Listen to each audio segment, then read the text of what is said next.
that was 1863. We're not too sure whether it was February or March, but it was in that area. There's no date put on it. There's about 40 of them. Some had been left behind on the Upper River.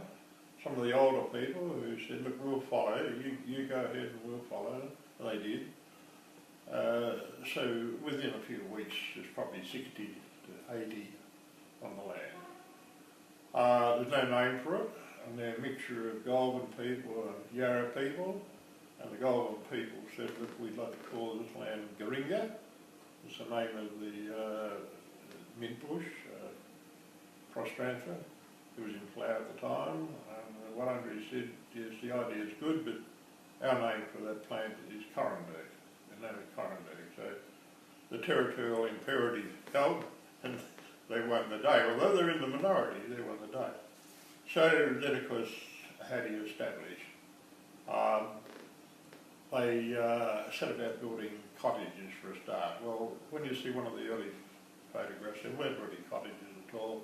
They were the bark willows that they traditionally used.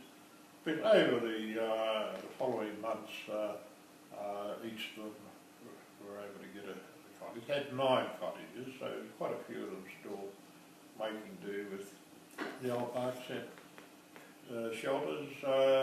Within a couple of years, they got 23 cottages. These are built along early settler lines out of bark and slabs, and each of them had a chimney, each had 2 rooms. John Green's overseeing it. I mean, he's not doing the work, they're doing the work. But they were very determined to operate Coranderrk the same as any other white station in the Yarra Valley. Most of them had worked on stations, some in the Yarra Valley, some up on the Goulburn. So they were pretty experienced in that way. And they were determined to operate it just like white people. And they did a marvellous job at it. For the next 10 years, they established Coranderrk. John Green was able to organise a school built for them. And then later on, dormitories put on either side of it for the children. He just lived in a house that he'd built, much the same as theirs were. But he was able to get supplies from the government, because initially it's not producing anything at all. So he was able to get supplies sent out, and when they wanted flowers, they wanted bullocks and other materials like just shovels, rakes and things like that, he was able to work that. So when you look at the figures, in those first 10 or 11 years, it just went forward like you wouldn't believe. I mean, they ended up at the end of the period, by 1874, they've got a mob of something like 500 cattle there. They've got a milking herd, they've got a hop field, they're growing their own vegetables and other crops. They've got the school. They've got an aqueduct about a kilometre long, and that runs water almost to the village. And they run a sawmill off the aqueduct to cut slabs for their huts. I mean, it's pretty remarkable what they do. Brickworks? The brickworks? Well, no, at that stage they're not no brickwork. It's all timber. Even the chimneys are timber. But that's the way it was all over. Later on, the brickmaking came into it. And you probably don't want me to talk much more about that, or you can ask questions, but it's a big story. And to go on any further, you've got to bring into it the things that destroyed Coranderrk. Right. And it all happened in just a few months. I'm happy to hear about it. It wasn't to do with the Aboriginal people. All the way through, they're as keen as mustard to prove themselves. They say it, you know. They prove themselves as being the equal to white people. And they did it. The school operates well. They have church services there every Sunday. They have a bell outside the church up on a high post. And 8 o'clock every morning, everyone went out to the bell post, and they talked about what they'd be doing that day. It was all organised, and off they go on their various tasks. The bell was also used for school starting at 9 o'clock and all that. So it was an incredibly well-run ship for 10 or 11 years. And people today think that blackfellas can't organise themselves and all that. They organise themselves. And of course they couldn't produce, by and large, even after the first year, there's 100 or more on the station. It's not a mission, they're running it. John Green just plays the role of organising gatherings so they make decisions. They made the decisions. And it was mainly Simon Wonga in the first few years, but when he died around about 1876, William Barrett took over then. They all looked up to both of those leaders, but they just lived in cottages, the same as the rest of them. There was nothing special about theirs. And because they couldn't produce all the food they needed for 100 people on a station that size, I mean, most stations in the Yarra Valley produced enough food and income to support a family. It might be 10 people. Yep. You got 100 there. So it was decided early on that each Saturday would be set aside for, each Friday would be set aside for going out and collecting wood, because we're all cooking wood fireplaces. And every Friday, every Saturday, they go out hunting. So they live in the traditional lifestyle. All the men go out hunting, the women go out too doing gathering, and most of the food that they're eating on the property is from the hunting side of it, or the gathering side of it. They get milk from the dairy herd, and they got stuff in the vegetable garden. But in the winter time there's not much growing, so the hunting and gathering part of it carried on. But they were proud people. When you read the records, and it just sticks out so clearly that they're so enthusiastic about it. And a lot of those records are written by board members, particularly Russ Smythe.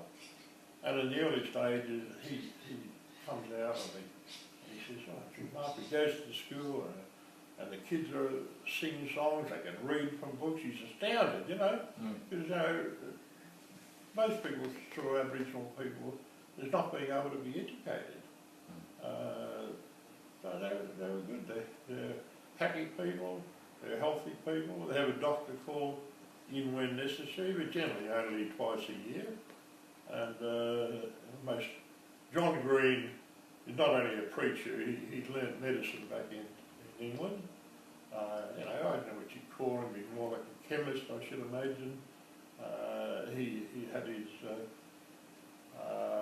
box of medicines, and so he treated them mostly.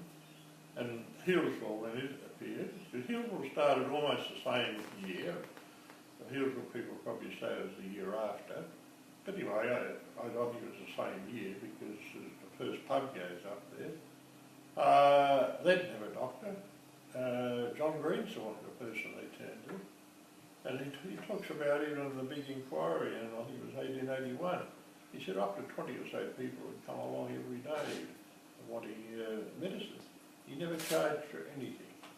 A remarkable man. But of course, because it's a stable community, and you got to remember it went for 60 years, the total time, 1863 to 1924, 61 years.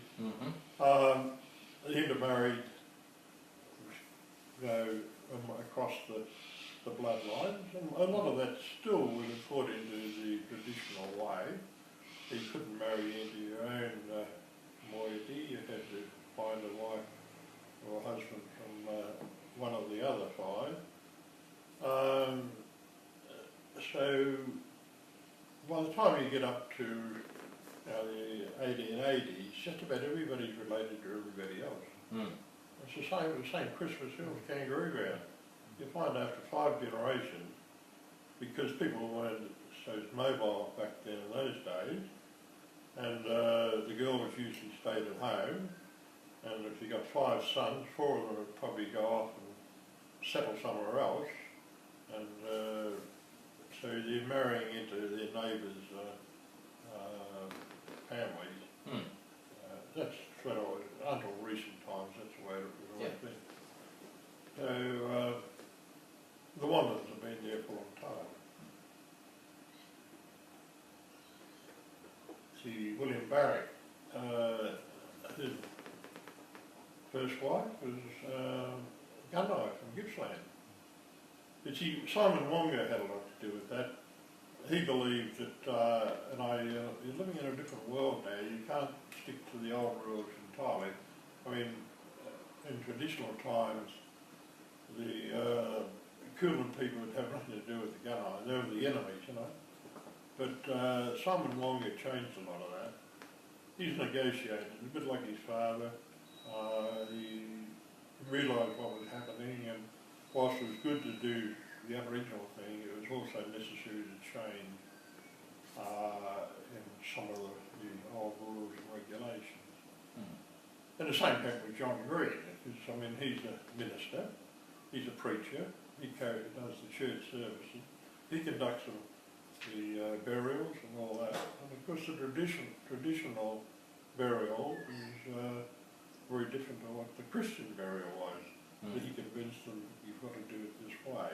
Yeah. So establish a cemetery, a special place. That didn't happen in the old one. So it's a transition from one world to another. But you've got to remember, by the time you get to 1875, most of these people have had 40 years experience of what the white person's like, you know. Mm. The things that we did, and you couldn't work your way around it. You had to somehow fit in to the white way. Yeah. Would the football teams be going then? Is what? The football teams. Well, Coranderrk had a cricket team, and it also played football. There's not a lot written about the football, but because cricket was more of the English thing, you know. If anyone's got a camera, they took photos of them playing cricket. But no, they played football. So you get the situation when, in the latter years of Coranderrk, the Badger Creek football team, it's got 13 Indigenous people in it. You only go by the faces, but Yeah. out of the 20 or so in a photo, 13 of them are Indigenous, and they're from Coranderrk. Yeah. I don't know how we sum it all up, but I'm still trying to work that out.